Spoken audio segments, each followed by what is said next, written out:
जिस्मानी अमराज के लिए हकीम महमूदुल हसन तौहीदी चैनल को सब्सक्राइब कीजिए। बिस्मिल्लाहिर्रहमानिर्रहीम।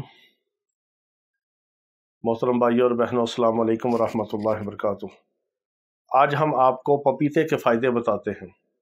पपीता अल्लाह रब्बुल इज़्ज़त की इतनी बड़ी नेमत है कि ये एंटीबायोटिक भी है, एंटीसेप्टिक भी है, एंटी वायरल भी है।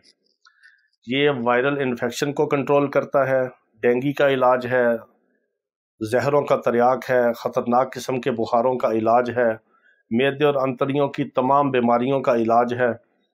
इतने अल्लाह ने इसके अंदर फ़ायदे रखे हैं कि इंसान इसको क्या बयान कर सकता है।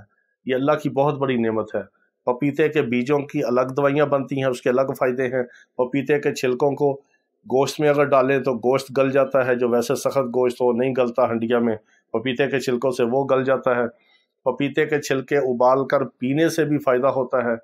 जो मैदे का मरीज़ हो, जिसको पेप्टिक अल्सर हो, मैदे में सोजिश हो, अल्सर हो, वरम हो, या मैदे में तेज़ाबियत हो, एसिडिटी हो, खाना हज़म ना होता हो, किसी किस्म का भी मैदे का अंतड़ियों का मसला हो, आप पपीता खाएं 2-4 दिन, आपको इतना फ़ायदा होगा कि बड़ी बड़ी दवाइयाँ एक तरफ और पपीता एक तरफ। इसी तरह कोई मेप्राजोल इस्तेमाल करते हैं मैदे के लिए, ज़ैंटिक इस्तेमाल करते हैं, ओमेगा इस्तेमाल करते हैं, उन्हें चाहिए कि उसको छोड़ के आप पपीता खाएं। चंद दिन आप पपीता खाएंगे, आपको अल्लाह ताला उस बीमारी से निजात दे देगा, दवाइयों से भी जान छूट जाएगी। दवाइयाँ आपको लग जाती हैं पाड़े की तरह, जिस तरह एक नशा लगता है। आप दवाई के बगैर चल नहीं सकते, गुजारा नहीं कर सकते, आप दवाइयों के आदी हो जाएंगे, एडिक्शन लग जाएगी आपको, तो आप दवाइयों से बचें। इसी तरह बाज़ लोगों के खून के अंदर इतनी तेज़ाबियत होती है कि तरह तरह के उनको जल्दी अमराज होते हैं, पपीता उसका भी इलाज है। और पपीता पूरे बदन को फ़ायदा देता है, और पपीते से रंगत सुर्ख और सफ़ेद होती है। और जो आंखों के गिर्द हल्के होते हैं, चेहरे पे छाइयाँ होती हैं, पपीता खाएं तो इससे फ़ायदा होगा। और पपीते के जो छिलके हैं उनको पेस्ट बना के, उनको ग्राइंड करके चेहरे पे मास्क के तौर पे इस्तेमाल करें, उससे बहुत फ़ायदा होगा, चेहरे की रंगत निखरती है। और पपीते को वैसे आप ग्राइंड करके इसको और हल्का सा इसमें पानी मिला के इसका शरबत बना के पिएँ तो सर से लेके पाँव तक फ़ायदा होगा और फौरी तौर पे हज़म होता है।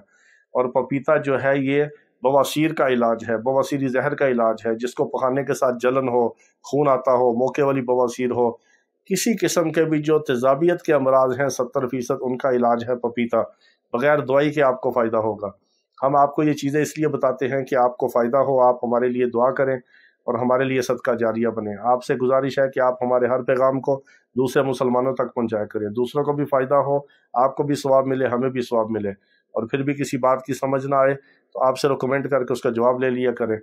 और वो हमारे भाई और बहनें जो इलाज के लिए रब्ता करते हैं या दवाई मंगवाते हैं, उनसे गुजारिश है कि कॉल्स ना किया करें, सिर्फ व्हाट्सएप पे वॉइस मैसेज के ज़रिए रब्ता किया करें और थोड़ा हौसले और सब्र से अपनी बारी का इंतज़ार किया करें।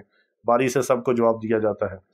तो अल्लाह ताला तमाम बीमारों को शिफा अता फरमाए। पपीता आप इस्तेमाल करेंगे तो फिर आप इसके करिश्मात देखेंगे और हमारे लिए दुआ करेंगे। अल्लाह ताला सब बीमारों को शिफाए कामिला अजला मुस्तमिला अता फरमाए। व आखिर दावाना अनिल हम्दुलिल्लाहि रब्बिल आलमीन।